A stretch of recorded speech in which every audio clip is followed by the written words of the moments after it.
Hi, I'm Peter Ashley, Director of Marketing Communications for Mendoza. Welcome to today's episode of Mendoza Dialogues. Today we'll be focused on the global energy markets and their effect on the world economy. With us to talk about that today is our own Gianna Bern. Gianna is a founding principal of Chicago-based Brookshire Advisory and Research Incorporated, a research and consulting firm focused on the energy sector. Gianna is a former senior director of Fitch Ratings Corporate Finance Latin America Group, focused on oil, gas, and utilities. Prior to that, she managed a $2.4 billion commercial lease portfolio. Gianna is also an occasional commentator on global energy markets for Bloomberg Television and other major media. Thanks, Gianna. Welcome. Appreciate you being here. Thank you. Of course, none of those are as prestigious as where you are right now, so I appreciate your time. Oh, I appreciate it too. Before we get into specifically the global energy markets, Sure. I wanted to hear a little bit more, give you a chance to talk about your background, Sure. in your own words, and how you got to Mendoza. Sure. Well, I come from industry, so as you just mentioned, I spent about 25 years in industry prior to coming to the University of Notre Dame.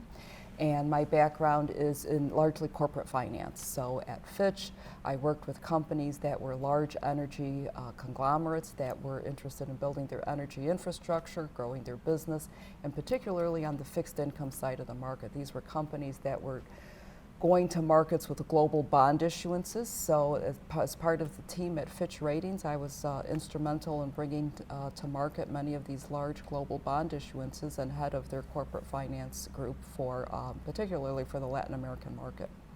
Wow. Okay. And so, what attracted you to this position, running the Sure. finance program, et cetera? Sure, sure. At my firm, at my consulting firm that is based in downtown Chicago, no longer run by me, but I'd say that I work with a lot of companies and their employees in educating them on the financial, the cross-section of finance and energy. And so I worked with many companies in a largely teaching, education role, consulting role. So I was asked to teach in the MBA program here. This would be now about over 2 years ago. It went well, and Rick Mendenhall asked me if I would consider the position of heading up the MSF program and launching that. And the rest, I guess, what one would say, the rest is history. Yeah, and we'll definitely talk about the MSF program specifically a little later, but can you explain a little bit about that intersection of energy and finance? Sure, that's an interesting intersection and one that's always fascinated me. That intersection is largely, the global energy markets, and I've been interested in markets since I was a grad student back in, let's say, too long ago at the University of Chicago. And the global markets, energy markets, futures markets, options markets have always had an interest of mine. And today we see global crude oil markets, as an example, is in a very much a bear market today. And it has been, I'd say, for about the last 16, 18 months. And it's an interesting dynamic that we see in the marketplace where there is now so much crude oil supply on the global markets that prices are depressed. And it's something that we've seen the markets, we have been through these bear markets before. But this is a fairly persistent one, I might add.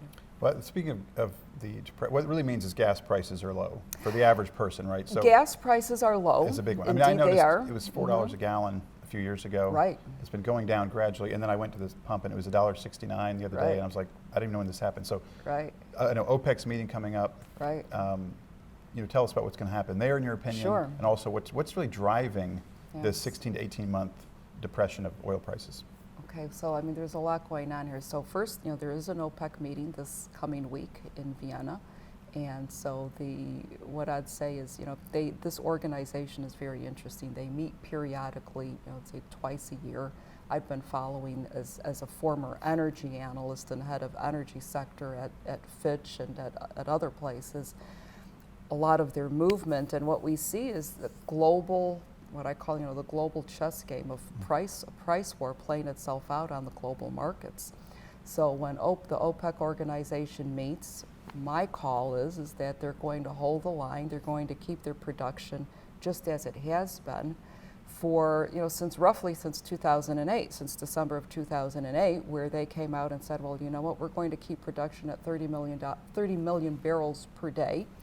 And they're going to hold the line on that. And that's what they've done. And guess what's happened in the time, and since 2008, the U.S. has really emerged, let's say the U.S. and Canada has emerged as some very persistent and strong global energy players. And a lot of crude oils come on market. 30 years ago, we never could have envisioned this. I was going to say, that was kind of a surprise that we were able to pull this off. Is it the fracking part of that? Or well, that's part of that whole equation, but what I'd say is the U.S. has emerged as a country capable of producing its own energy. So, very interesting story. And, 30 years ago, this was pretty much, unimaginable. Mm-hmm. But guess what's happened in the interim? With so much supply coming on market, it's basic economics, right? Mm-hmm. So price goes down. So gasoline prices will follow the crude oil prices.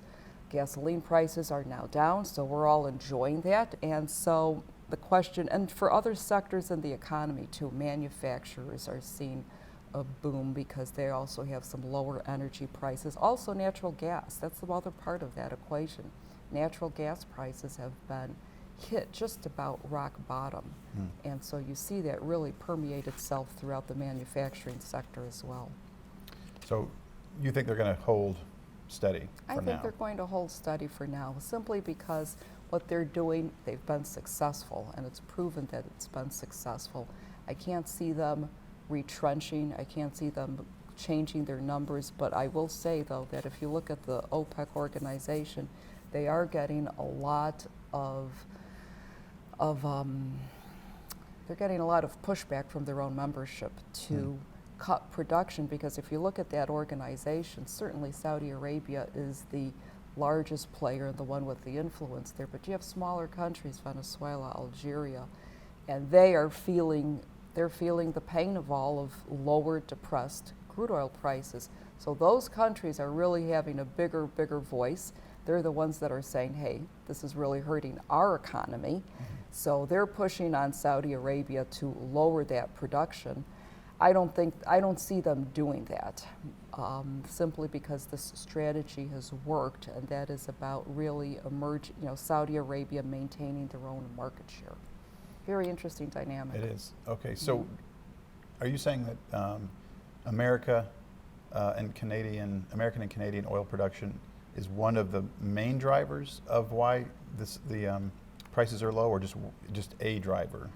I'd say one of the main drivers, because both the supply is so high. Yes, both countries really have illustrated or brought to bear the fact that they can be very large and consistent energy producers. Mm-hmm. And so that is in large part why we see some of these supply and demand. You have a lot of supply, a lot of crude oil comes on market, prices go down. So now if you look at the global benchmark Brent, this morning was about $43 per barrel. WTI was right about 40 per barrel. These are prices that we've not seen in a long, long time. Because they were north of $100 a barrel back in the right. 5 or 6 years ago, right? Right, exactly. They were north of about, in 2007, I think it reached about $140 per barrel. Wow. So yes, what a difference 5-6 years makes. So that's the supply side. What's going on demand-wise in the world? Demand-wise, I'd say it's a little weaker than what one would hope at this point in time. But as global economies grow, you'll see demand for energy grow in all of its formats, is what I'd say.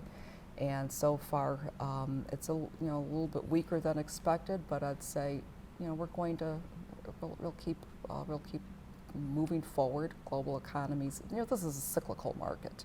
So right now, for energy markets, it's a bear market.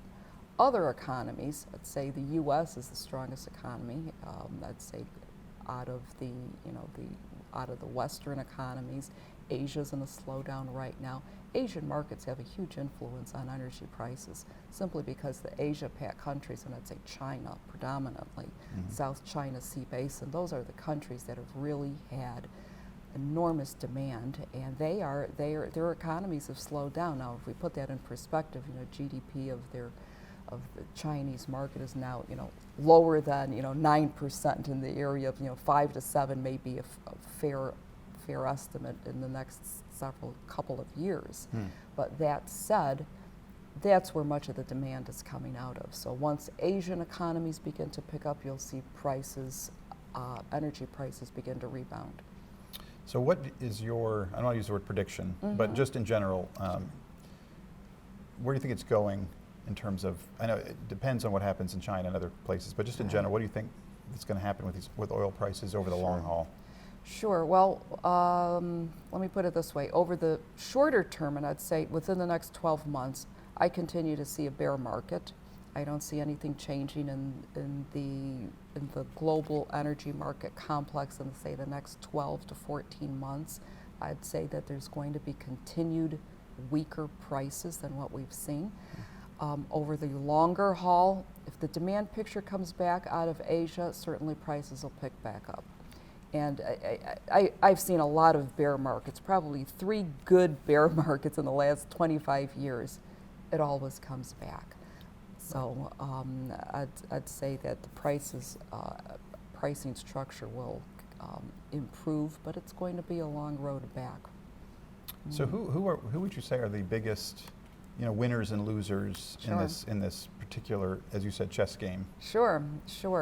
I'd say right now the economies that are losers would be, and for lack of a better term that is, but I'd say economies that are going to be at the downside of all of this, certainly the Russian economies, Brazilian economies, those are energy producers, and they are hurting now with the lower crude oil prices. So Brazil, Russia, many of these smaller countries, Algeria, Venezuela, Mexico, even Canada right now. So Canada, they are definitely feeling this. So those economies, I'd say, are the ones that are at the downside of this.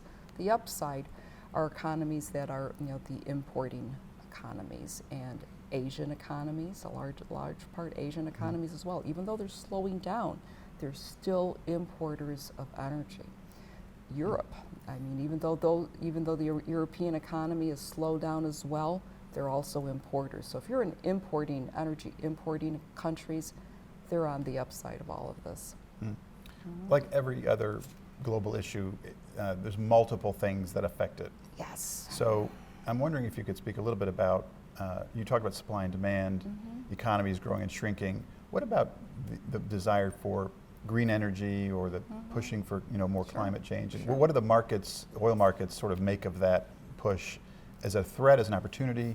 What would you say? Well, I'd say that I think it's going to continue to grow. And I do think that as the pricing structure for that evolves and the economics for that evolves, I do see that those markets will continue to grow. But I also see the cost structure has to come into line. So, I mean, this is what I always say, the markets will bear itself out. And there's no free lunch. I guess that's University of Chicago economics, right? So there is no free lunch, and there's going to be cost structures that adjust as all of that other types of energy, green energy, comes into the mix. There's room for it. There's all room for it. So. Okay, and then what about terrorism as an effect? Or do they worry about that? Do the oil markets respond to that type of thing? I know global economies tend to respond to that. I just don't know, given the nature of that, if there's any thought around, do they worry about that affecting the markets or perception of the markets, any of that? I'd say in as much as infrastructure, if there's any infrastructure that could be at risk. But I mean, many of these companies, these large global energy companies, have security teams. They watch their infrastructure and monitor their infrastructure. From a markets perspective, I think that markets will, market disruptions are rare. And so I'd say it'd probably be minimal at this point. Okay, so biggest effects now in surplus are the US and Canada increasing to grow production. And over the long haul, it's going to continue for a while, but eventually demand will catch up. And then it'll start to, the bear market will end at some point because it's cyclical. Sure. Now, U.S. and Canada, their energy production has slowed because of the pricing structure. So this is all a game of who's got the cost structure and who can operate in the lowest marginal cost. So if you look at countries like the U.S. and Canada, their production has now been cut back pretty substantially because of the bear market that energy prices are in. So this is why I say it's a global chess game of market pricing. So prices are so low that even in the US and Canada, it's become not cost efficient to keep producing, but nevertheless, there's infrastructure that's still working, and it's sunk costs, and so they're going to keep working. So until the market equilibrates, we're going to continue to be in this bear market.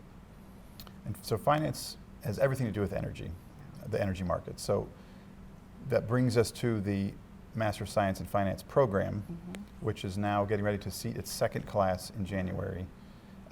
Talk a little bit about the program and your experience in that program.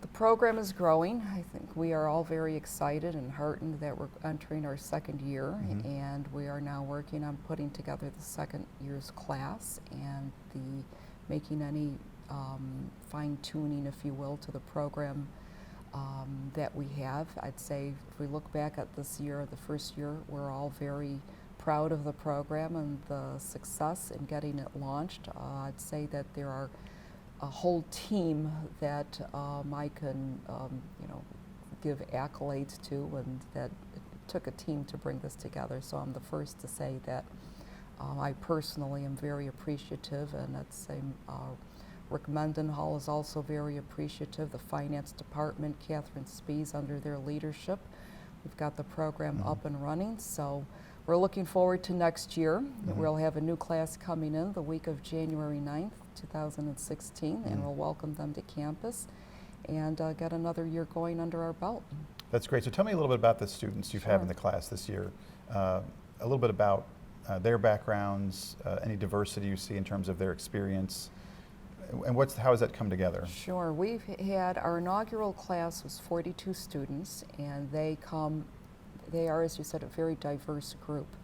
If we look at it, I'd say there's about 50% that is finance, accounting background, and the other 50% from a whole plethora of disciplines, or at least majors. If you look at them from an academic background, we have chemistry majors in the program. We have a philosophy major this year. We've had an art major this year. We have engineering, certainly economics, history, political science, journalism. So there's the myriad of academic backgrounds that we have in this year's class. All are really looking to enhance their background in finance, and we've had actually a handful that have had MBAs and have come to us and said, well, I didn't have enough finance in my background or in my degree, and I really want to hone those finance skills. So we have students that have some finance in their background, and then we have some with none, and then everything in between. But hopefully a strong aptitude for it if they have none. Yes, absolutely. Which disqualifies exactly me, by the way, from the program, unfortunately. But so there's a particular course, the risk management course, I've heard a lot of good things about, and the student projects that go on in that program. Can you share a little bit about that experience with us, and then what the students are like in that environment? Well, the risk management course, I had the pleasure of team teaching with Jerry Langley. I thought that was a lot of fun for certainly for Jerry and myself, but for the students as well. And we looked at, when we looked at a class like risk management, we looked at things like interest rate risk, commodity risk, foreign exchange risk. The students have group projects, as they do in many of the classes in the MSF program. So they work together in their groups. We counsel them and work with them to work in their groups and support each other, be coaches to one another, and they have group projects, and they make group presentations. In this case on risk management, they were assigned to look at a company, look at it in depth, identify the risks, present that, and they did a great job. I mean, it goes without saying, they did a great job. We have a lot of really talented students that I'm really proud to say that we have. That's great. And you'll have another crop of talented students coming up soon. We sure will. We sure will, and we're looking forward to welcoming them to campus as well. Great. Well, thank you, Gianna. You're welcome. Thank you. That's all the time we have for today. Thank you for joining us in Mendoza Dialogues. For more of these episodes or to hear more about Mendoza, please visit mendoza.nd.edu. Thanks and have a great day.